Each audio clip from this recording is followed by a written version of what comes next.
A realidade aumentada, ou RA, é pura maxia, verdade? Permítenos poñer obxetos digitais no noso mundo, aí, ao noso lado, como se fosen reais. Pero hai un pequeno detalle, un problema casi invisible que podes naquizar toda a ilusión nun segundo. E ese problema ten nome, e hoxe imos ver cal é. Botádelle unha ollada a isto. A man está detrás da pizza virtual, pero debería estar diante, ¿no? O noso cerebro, que leva toda a evolución aprendendo como funciona o mundo, prácticamente berra que iso é imposible. Un erro así de pequeno e ya está. A malla desapareceu. E agora mirade esta outra. A man está onde ten que estar, diante da porción de pizza, e de súpeto todo encaixa. Parece real. Pero ollo que é o mesmo obxecto virtual, a mesma man. Entón, que foi o que cambiou? Cal é a diferenza clave entre estas dúas imaxes? Que é o que fai que unha pareza un truco de maxia barato e a outra o futuro da tecnoloxía? Pois a resposta chámase oclusión. Dito dun xeito sinxelo, é o proceso que segue un ordenador para decidir que está diante de que.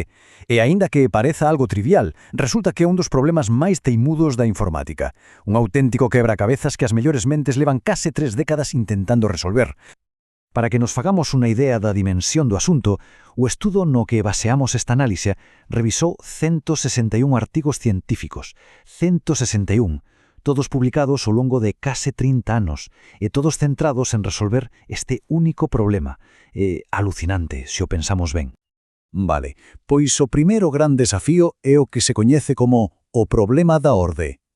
A pregunta é moi fácil de facer, pero dificilísima de responder para unha máquina. Como sabe o ordenador que o obxecto está máis preto e cal máis lonxe? Básicamente, hai dúas grandes estrategias. A primeira, a que está baseada en modelos, é como darlle ao ordenador unha chuleta, é dicir, información previa do que vai a topar. A segunda, a que está baseada na profundidade, o que intenta é darlle ao ordenador unha especie de visión 3D para que poida entender o espacio por si mesma. Os métodos da chuleta son trucos moi inteligentes, pero pouco flexibles. Por exemplo, pódeselle dar ao ordenador un modelo 3D dunha man, un pantoque virtual, para que a recoñeza cando apareza, ou enseñarlle como é o fondo para que detecte calquera cousa que se poña por diante.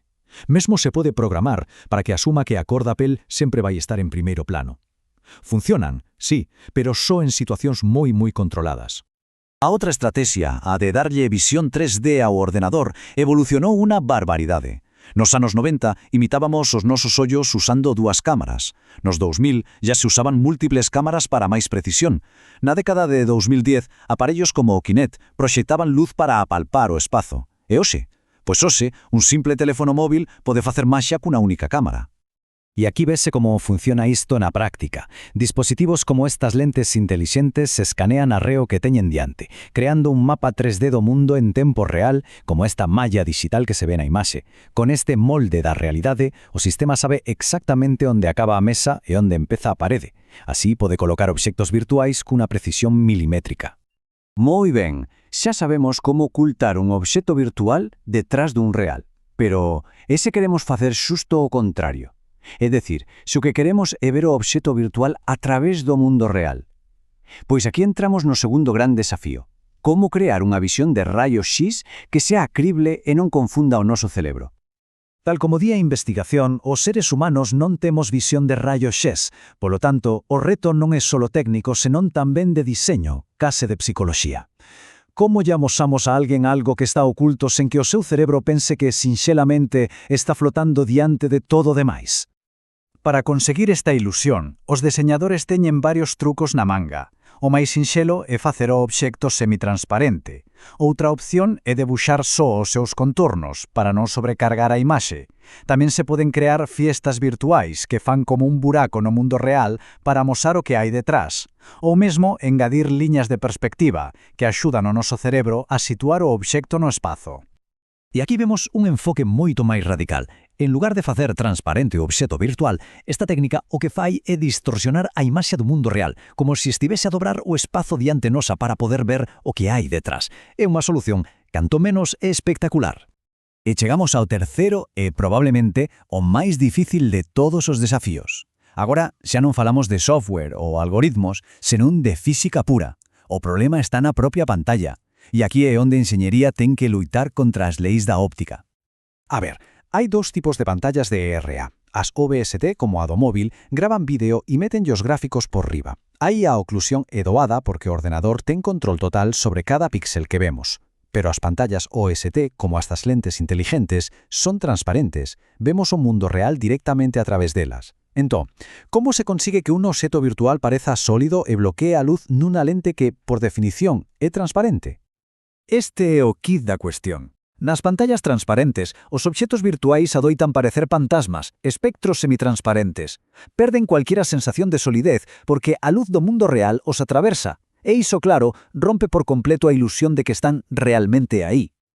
Entón, como se arranxa isto? Ben, a solución máis prometedora, na que se centra o 74% da investigación, chamase moduladores espaciais de luz. É como poñer unha capa extra na lente, unha especie de mini pantalla LCD transparente que pode poñer píxeles en negro para tapar a luz do mundo real xusto onde ten que estar o obxeto virtual. As outras opcións son máis exóticas, como proxectar sombras ou usar pezas físicas.